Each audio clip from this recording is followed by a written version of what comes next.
यशस्वी भव।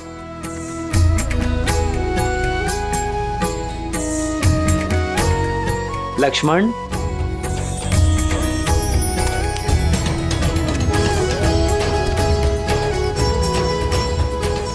भरत, शत्रुघ्न,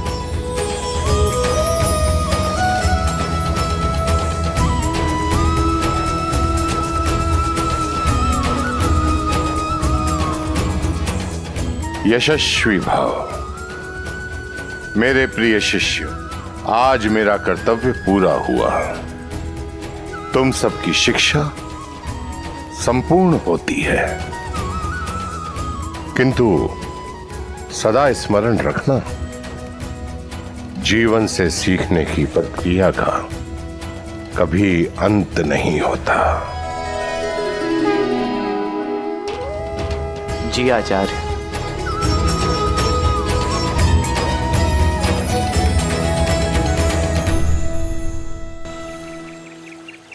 लक्ष्मण भैया, आज तो हम बहुत खुश हैं। सुमित्रा माँ से मिलने वाले हैं आज तो हम।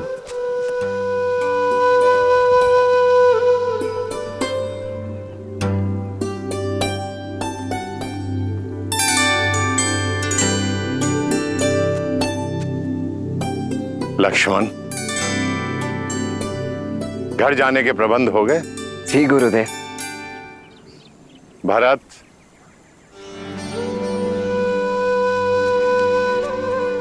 बहुत आशाएं हैं मुझे तुमसे। अपने भीतर छिपे हुए गुणों को बाहर लाने पर ध्यान देना। जी गुरुदेव। शत्रुघ्न, अब आप कर्तव्य की ओर जा रहे हो। अधिक उद्दंडता मत करना। जी आचार्य। राम दिखाई नहीं दे रहा है। राम कहाँ है? गुरुदेव, भैया तो प्रतिदिन की भांति आज भी दिनचर्या पर ही गए हुए हैं। परंतु आज तो अवकाश है सबका। गुरुदेव, भैया ने कहा कि भरत, जब तक मैं आश्रम में हूं तब तक अपने कर्तव्यों से विमुख नहीं हो सकता।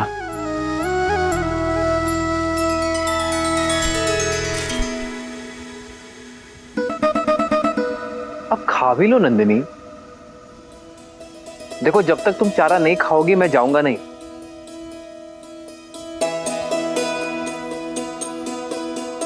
नंदिनी, इस आश्रम में मेरी माताएं नहीं थी। तुमने मुझे स्नेह दिया और मैं भी तुमसे उतना ही प्रेम करता हूं।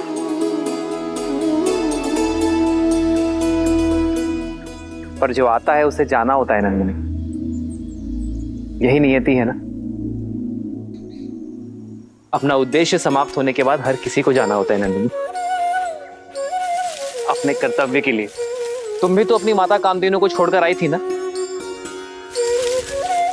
मेरा आश्रम काल समाप्त हुआ, जाना होगा मुझे नंदिनी। उसमें रूठना क्या।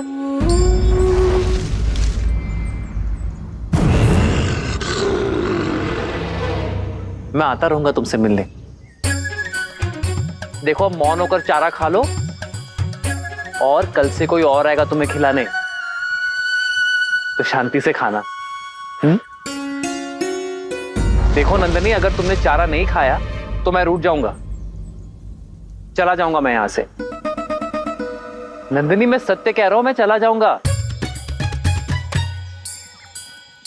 ठीक है, मैं चला।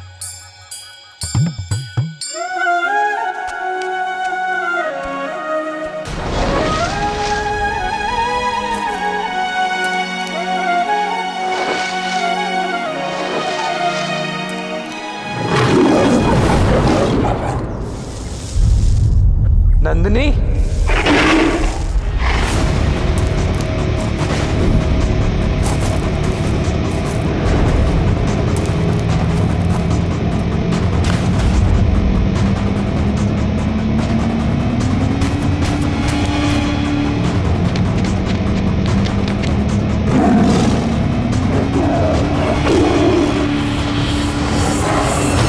छोड़ दो नंदिनी को। ये मेरी रक्षा में है क्रूर बाघ। भूखे को क्रूर कहते हो राम?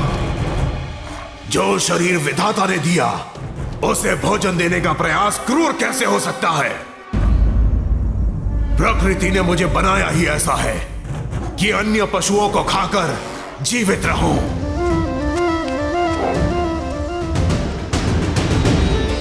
मैं अपने गुरु और मां कामधेनु के प्रति उत्तरदायी हूं। मेरे धर्म के आड़े मत आना, अन्यथा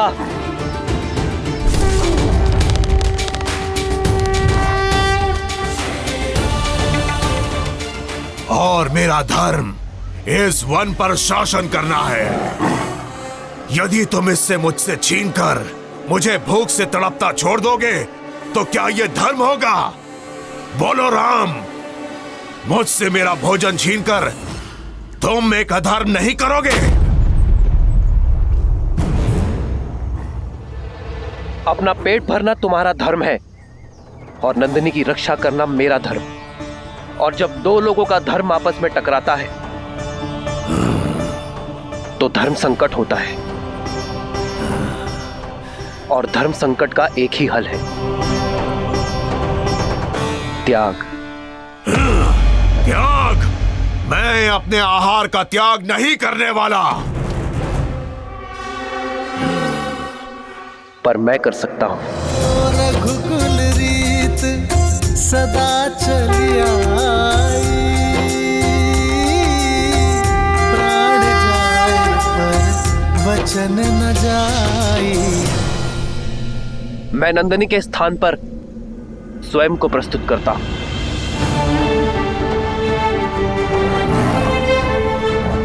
नंदिनी को मुक्त कर दो और मुझे अपना आहार बना लो। तुम्हें भोजन मिलेगा और मेरे कुल की प्रतिष्ठा भी बनी रहेगी। एक गाय के लिए अपने प्राणों की आहुति दोगे? मूर्ख मत बनो। चारों ओर देखो, कोई नहीं यहाँ। किसी ने हमारी बात नहीं सुनी। यदि तुमने कहा बाघ ने नंदिनी का आखेट किया तो कोई भी तुम्हें दोष नहीं देगा। दुर्घटनाएं घटती हैं। सत्य कहा, कोई नहीं है यहां, कोई नहीं देख रहा है हमें। यदि सबको सूचना मिलती है कि एक बाघ ने राम को खा लिया तो कोई तुम्हें दोष नहीं देगा। दुर्घटनाएं घटती हैं, कोई नहीं देख रहा है, इसलिए मैं अपने कर्तव्य छोड़ने का पाप नहीं कर सकता, क्योंकि अपने कर्तव्य के लिए त्याग से अधिक शुभ और कुछ नहीं।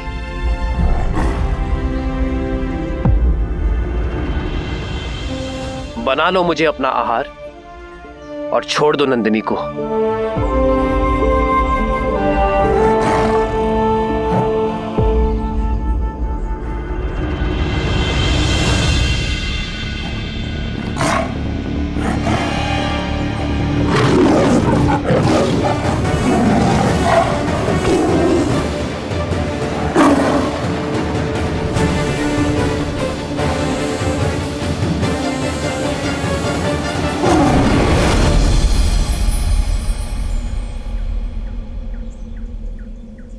राम, नंदिनी सुरक्षित है और तुम्हारा धर्म भी। तुमसे पहले तुम्हारे पूर्वज महाराज दिलीप के सामने भी ऐसी ही परिस्थिति आई थी। उन्होंने भी वही किया जो आज तुमने किया। ये कामधेनु की ली गई परीक्षा थी, उसमें तुम सफल हुए। परीक्षा? हाँ, परीक्षा है। धर्म और अधर्म का ज्ञान होने पर चयन करना सरल होता है राम, किंतु कई बार उचित और अनुचित के बीच में एक हल्की सी धुंधली रेखा होती है, जो आज तुम्हारे साथ हुआ। और कई बार व्यक्ति लोभी हो जाता है, अधर्म अपना लेता है, करुणा को त्याग देता है, परंतु तुमने करुणा का साथ नहीं छोड़ा। मैं तुमसे बहुत प्रसन्न हो रहा। मैं आजीवन आपकी सीख स्मरण रखूंगा आचार्य। धर्म, करुणा, सत्य और त्याग भाव, ये मेरे जीवन के स्तंभ होंगे। मैं आजीवन काम, क्रोध, मोह, लोभ, अहंकार और ईर्ष्या को पराजित करने के लिए युद्ध करता रहूंगा।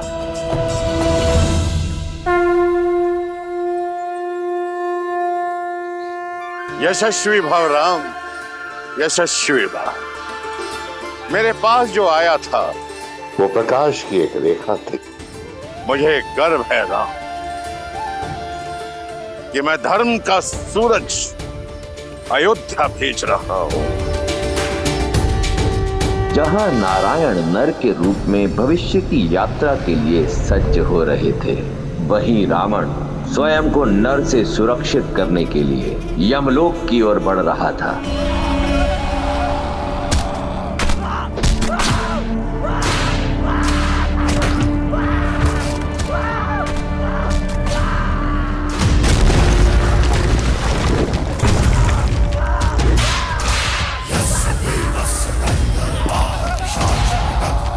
यम, कहो, समक्ष आओ।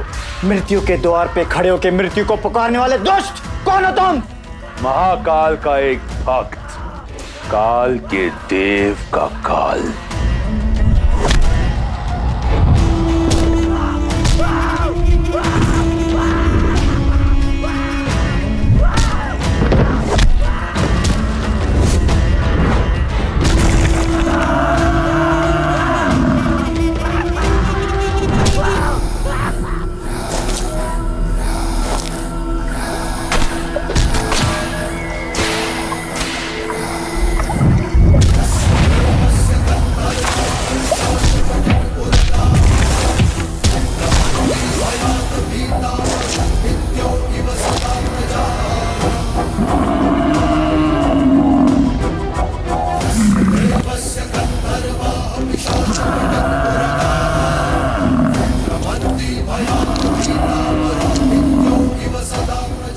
लौट जाओ दशानन। आ गए हम। मुझे लगा था कुबेर की भांति भाग जाओगे। यक्ष और यम में यही अंतर है।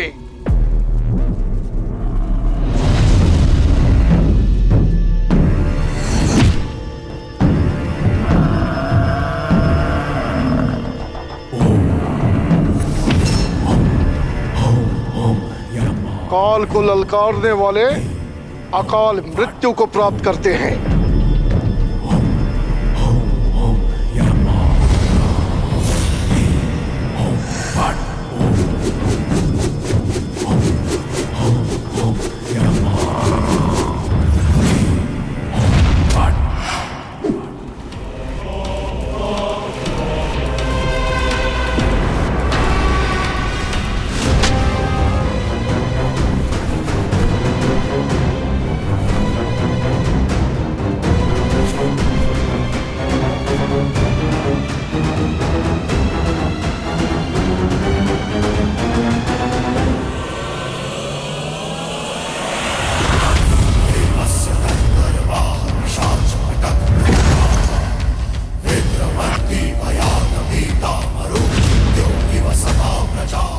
और महाकाल का वो भक्त जिसे स्वयं महादेव का आशीर्वाद प्राप्त हो, उससे काल को भयभीत होना चाहिए।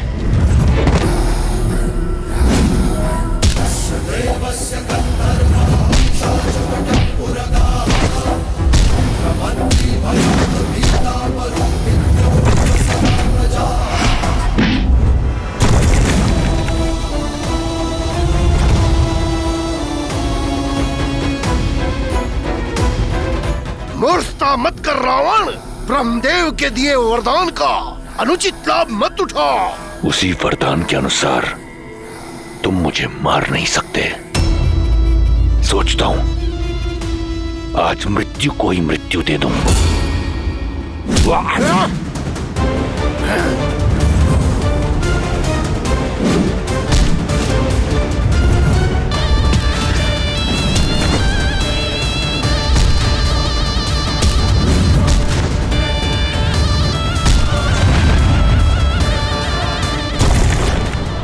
यम, सावधान।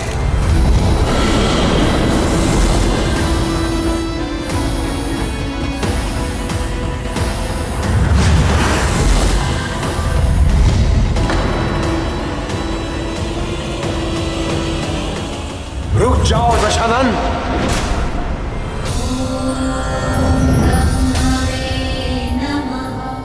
आप धर्मराज है यम, भूल गए इसकी मृत्यु आपके हाथों नहीं है। और रावण तुम मृत्यु को नहीं मार सकते, फिर भी यहां आए, चाहते क्या हो? बस इतना। मैं सबसे अभय हूं, परंतु नर से नहीं। वही अभय लेने आया हूं, अमृत। अमृत?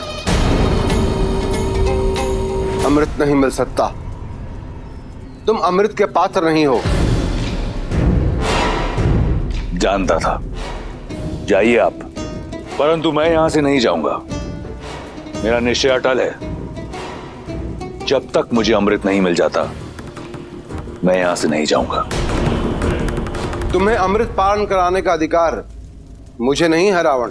वचन रहा, रावण का वचन। मैं उस अमृत का पान नहीं करूंगा। यदि मैंने ऐसा किया तो आप अपना वरदान निष्फल कर देना।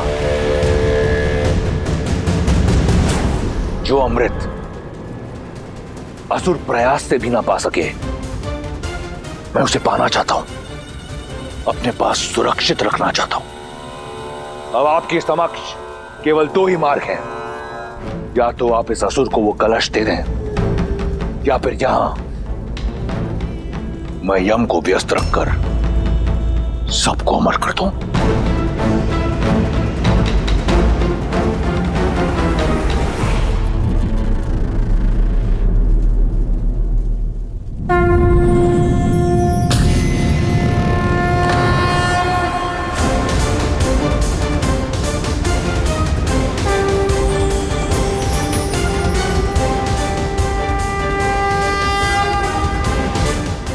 उत्तम, अति उत्तम। वचन रहा, मैं इसका पान नहीं करूंगा। ये सर्वदा मेरे साथ सुरक्षित रहेगा।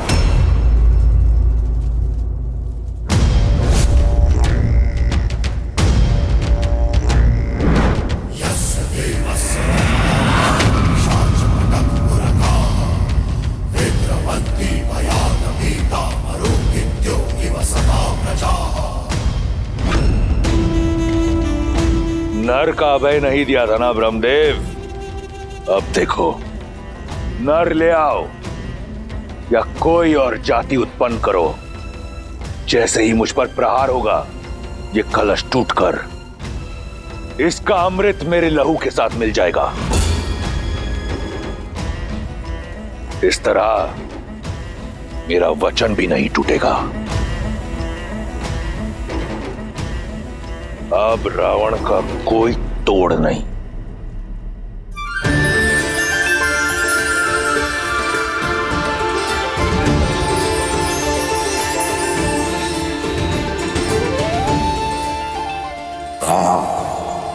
आकाश में घुलता यह हरा रंग इस बात का प्रतीक है कि राजकुमार गुरुकुल से अयोध्या के लिए प्रस्थान कर चुके हैं।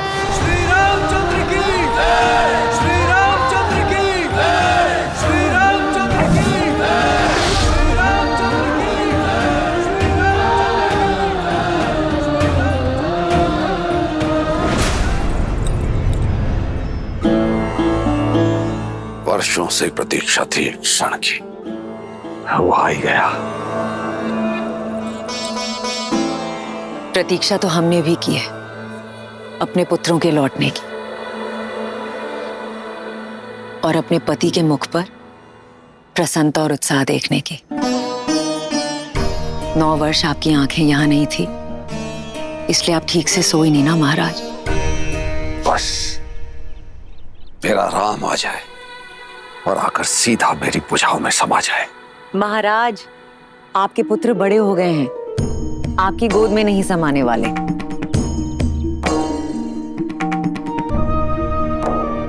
हम तो ये भी नहीं जानते कि हमारे पुत्र दिखते कैसे हैं महाराज।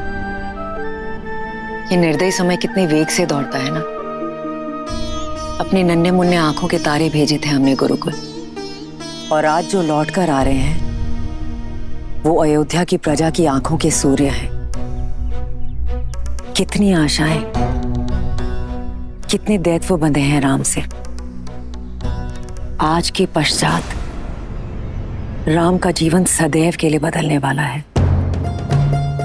क्या जाने नियति हमारे पुत्रों को किस ओर लेकर जाएगी। किंतु मैं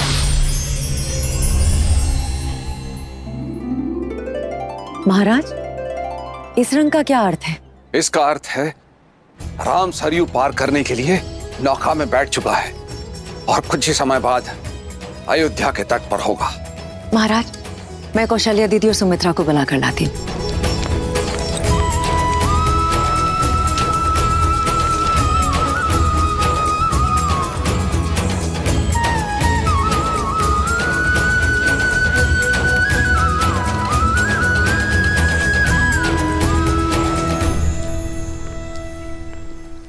क्या हुआ महारानी, ऐसा क्यों प्रतीत हो रहा है कि आप किसी बात को लेकर चिंतित हैं? देवी गार्गी ने जो कहा वो सुनने के बाद एक माँ चिंतित कैसे ना हो महाराज। आप देवी गार्गी की कही हुई बात को इतनी गंभीरता से क्यों ले रही है महारानी सुनैना? हो सकता है उन्होंने जो कुछ कहा हो हंसी ठिठुल्ली में कहा। हाँ, पर उन्होंने जो भी कहा सच ही तो कहा है ना महाराज। और वो बात कहीं ना कहीं मेरे मन में अटक गई है। क्या सीता के लिए योग्य वर मिल पाएगा? अवश्य मिले। ऐसे क्यों कह रही हैं आप? हमारी पुत्री तो असाधारण है। इसी बात की तो चिंता है महाराज कि हमारी पुत्री असाधारण है। नदी कितनी भी बेगवती क्यों ना हो, यदि उसे उचित मार्ग ना मिले तो वो सागर तक ना पहुंचकर बीच में ही कहीं खो जाती है। हमें सीता के लिए उचित वर ढूंढना प्रारंभ कर देना चाहिए महाराज। किंतु उससे पूर्व हमारे लिए यह जानना आवश्यक है कि विवाह के लिए हमारी पुत्री सीता सज है या नहीं। तुम्हारे माता पिता को तो अवश्य तुम्हारे विवाह की चिंता हो रही होगी। विवाह योग्य जो हो गई हो तुम। विवाह के विषय में मैंने सोचा नहीं है माता गार्गी, पर यदि कन्या आत्मनिर्भर हो, सबल और योग्य हो, तो क्या उसे सच में विवाह नहीं करना चाहिए? यदि हम संसार के दृष्टिकोण को छोड़ दें, तो मेरे विचार से अगर एक व्यक्ति को ज्ञान प्राप्त करना है, स्वयं का विकास करना है और संसार के निर्माण में श्रेष्ठ कदम उठाने हैं, तो उसका ब्रह्मचारिणी रहना ही सर्वश्रेष्ठ है। अच्छा माता, तो फिर संसार रचने वाले ब्रह्मा अविवाहित नहीं है? वो देव है, मैं मनुष्यों की बात कर रही हूँ सीता। मनुष्य का प्रेम दूर से तो एक सुंदर पुष्प की तरह दिखता है, लेकिन निकट जाने पर वो कांटे की तरह चुभ जाता है। विवाह एक बेड़ी है, विशेषकर स्त्रियों के लिए। क्या तुम अपना अस्तित्व भूलकर किसी की दास्ता स्वीकार करने के लिए सज्ज हो? क्या तुम ऐसा जीवन जीने के लिए सज्ज हो जिसमें तुम्हारे सपने तो चूर चूर हो जाएंगे, किंतु तुम्हारे पति का सपना तुम्हारे जीवन का सत्य होगा। उसकी इच्छा तुम्हारी इच्छा होगी।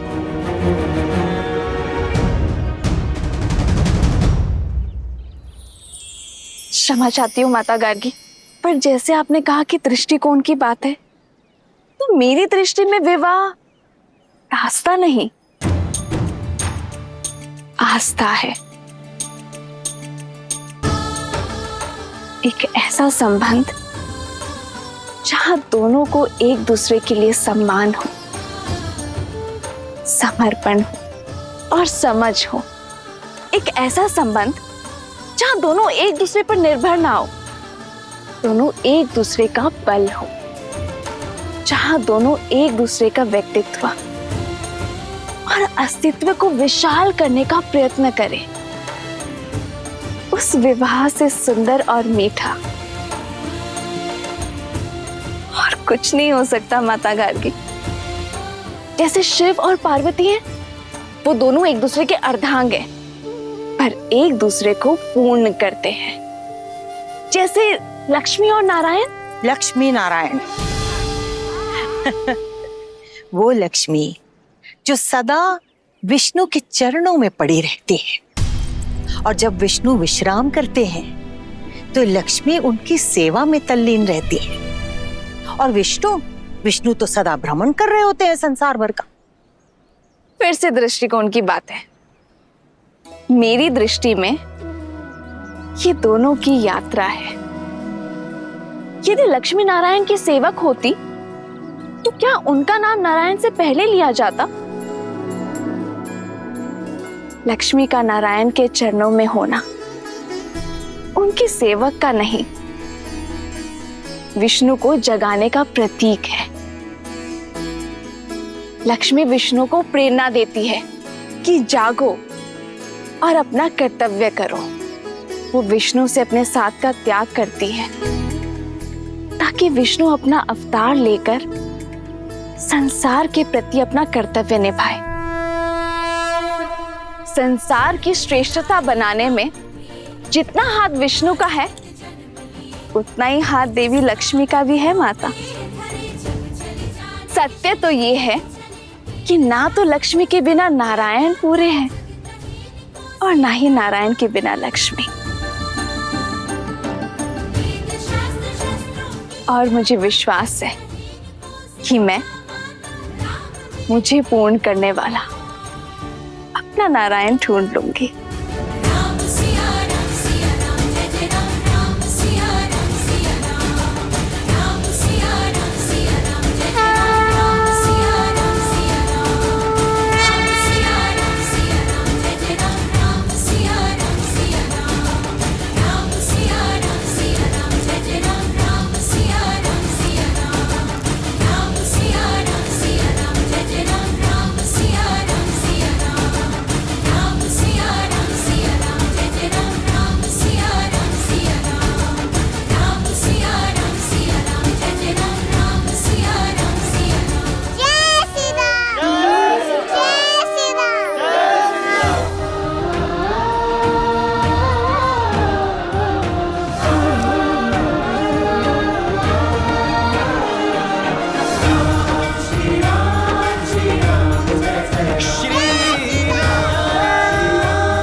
भैया रथ पे चलते हैं।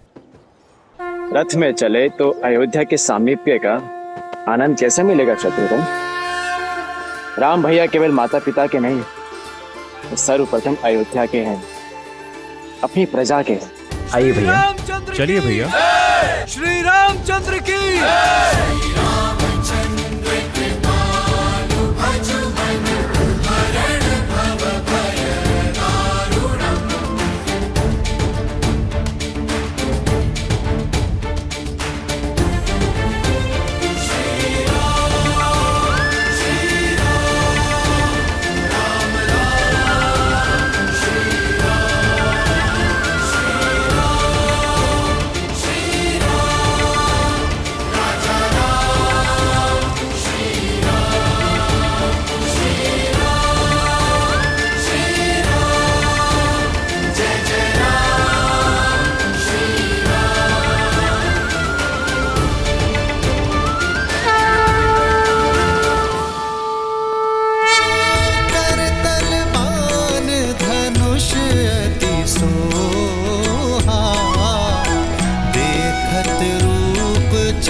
सब भाई थकत हो ही सब लोग लुगाई। कौशलपुर बासी नर नारी वृद्ध अरु बाल प्राण हुते प्रिय लागत सब कहूँ राम कृपाल।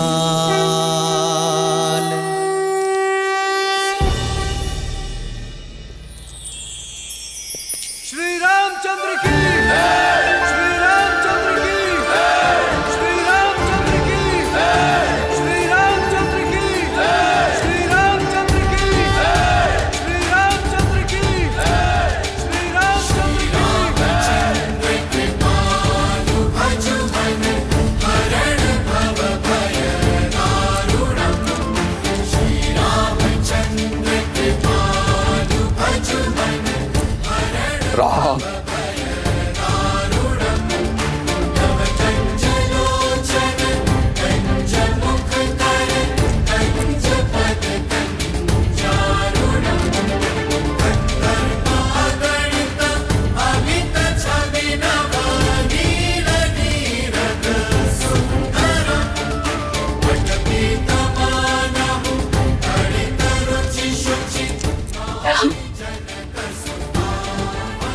देखिए दीदी, हमारा राम कितना बड़ा हो गया है।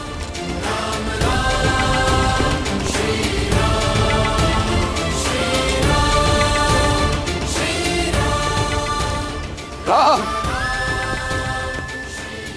महाराज, रहने दो सुमित्रा, आज इन्हें मत रोको।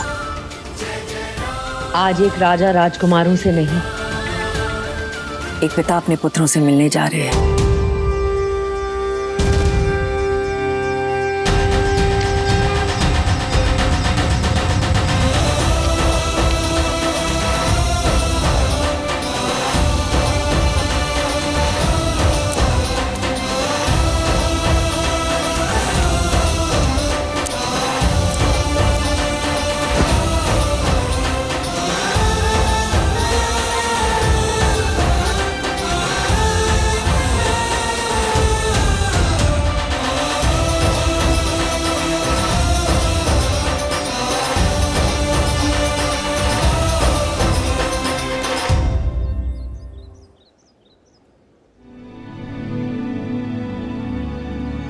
राम, कैसे बताऊं तुम्हें, तुम्हारे बिना एक एक पल किस प्रकार बिताए हैं मैंने।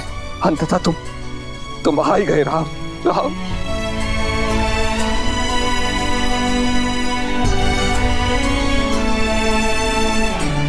मेरे राम।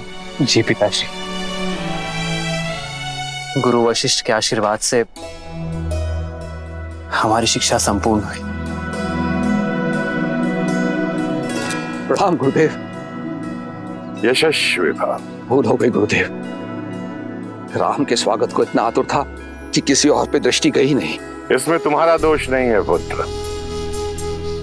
राम के मुखमंडल की आभाई ऐसी है कि जो भी उसे देखता है सारे संसार को भूलकर उसी में खो जाता है।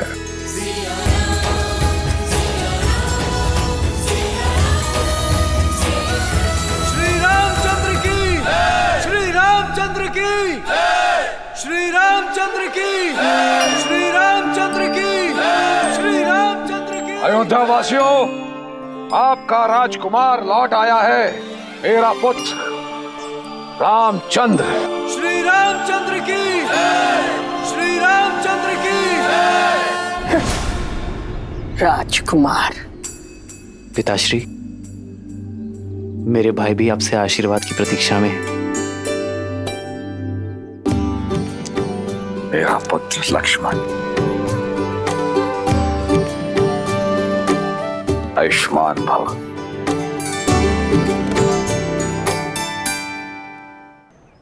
हाँ, मेरा सबसे छोटा पुत्र शत्रुघ्न।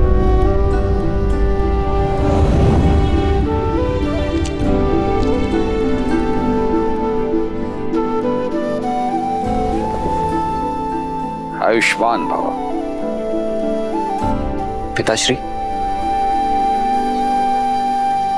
भरत। मेरे प्रिय भरत,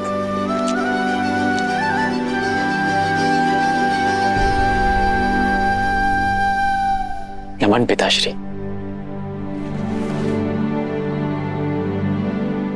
आयुष्मान भव।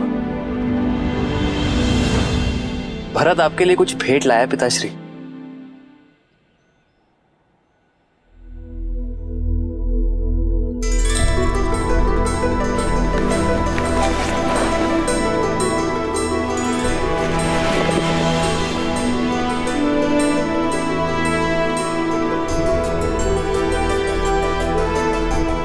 क्या मैं कभी ऐसा भी दिखता था? जब हमने गुरुकुल के लिए प्रस्थान किया था तब अयोध्या से आपकी यही छवि हम सब अपने साथ मन में लेकर चले थे पिताश्री। देखिए, भरत ने उसे कैसे जीवंत कर दिया। मेरे पुत्र में इतनी अद्भुत प्रतिभा है, ये तो मुझे ज्ञात ही नहीं था। आशा करता हूं बाण भी उतने ही वेग से चलाते होंगे। जी पिताश्री। आइए, राजसभा में चलते हैं। समस्त मंत्रिमंडल और सभासद अपने राजकुमारों की प्रतीक्षा कर रहे हैं। चलिए। पिताश्री, अगर आज्ञा हो तो पहले हम माताओं से मिल लें।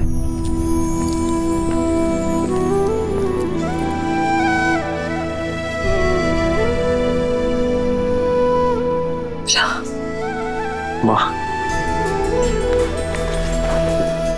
आयुष्मान बाबा।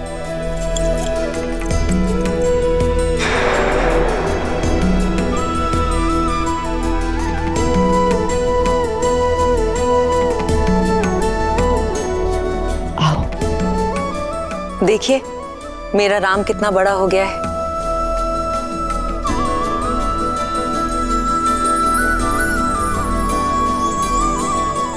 अपने पिताश्री की भांति कीर्तिमान और वीर बनो पुत्र। मैं तो आप जैसा बनने का आशीर्वाद चाहता हूँ माँ सुमित्रा। मुझ जैसा? मुझ में ऐसा क्या है? वो जो किसी में नहीं। वीर और प्रसिद्ध योद्धा होना सरल है, किंतु तुम्हारी तरह धैर्यवान और प्रेम करने वाला होना बहुत कठिन। और ये बात मेरा राम जानता है।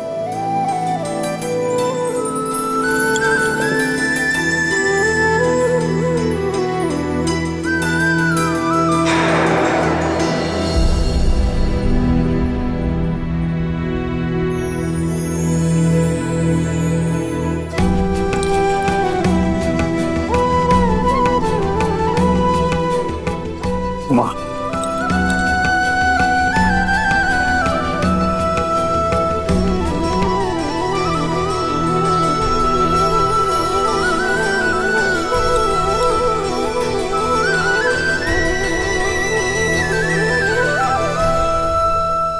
कल्पना भी नहीं सोचा था कि तुम सब इतने बड़े हो जाओ।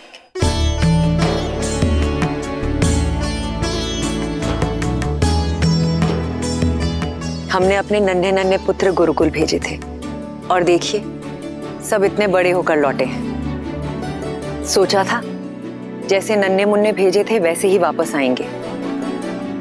राम मेरे गले लगेगा और पूछेगा कि मेरा राजभोग कहाँ है। आज भी तो गले लगा ना माँ। वैसे मेरा राजभोग कहाँ है?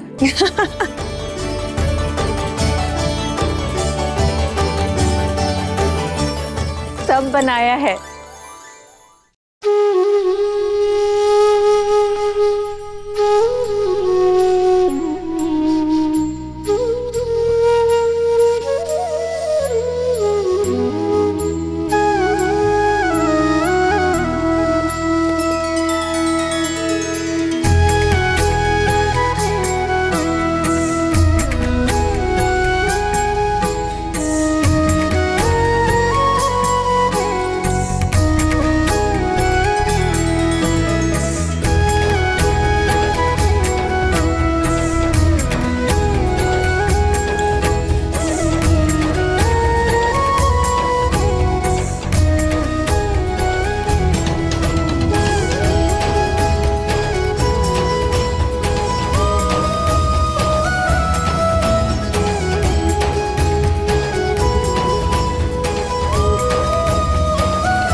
और ये तुम्हारे लिए।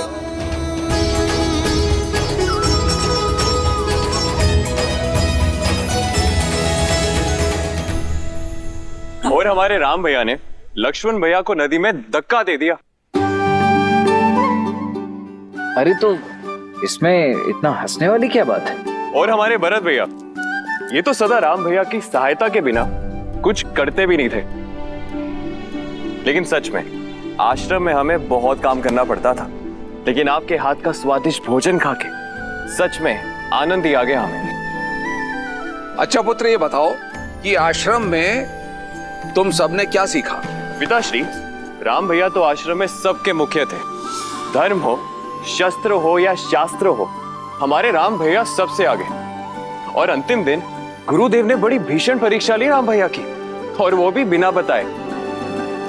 अच्छा, क्या परीक्षा ली थी? माया और करुणा में अंतर की। गुरु वशिष्ठ तो बड़े प्रसन्न थे भैया से। और लक्ष्मण, तुमने क्या सीखा? वही माता जो सदा से मुझे सीखना था। भैया राम का सर्वश्रेष्ठ रक्षक बनना और प्रत्येक कार्य में उनकी सहायता करना। और मुझसे नहीं पूछना, मैंने तो पहले ही कहा है, शस्त्र और अस्त्र मुझे भले भांति आते हैं, लेकिन जीवन का आनंद लेना मुझे सबसे अधिक बात है। देखिए माता, देखिए। नटखट पुत्र भरत, तुमने क्या सीखा?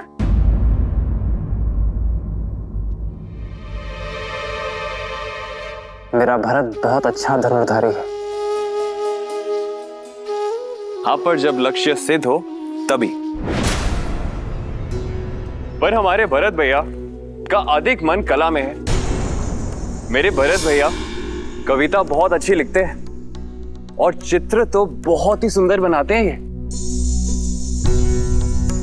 ये तो बहुत ही अच्छी बात है कि हमारे सारे राजकुमार युद्ध करना जानते हैं।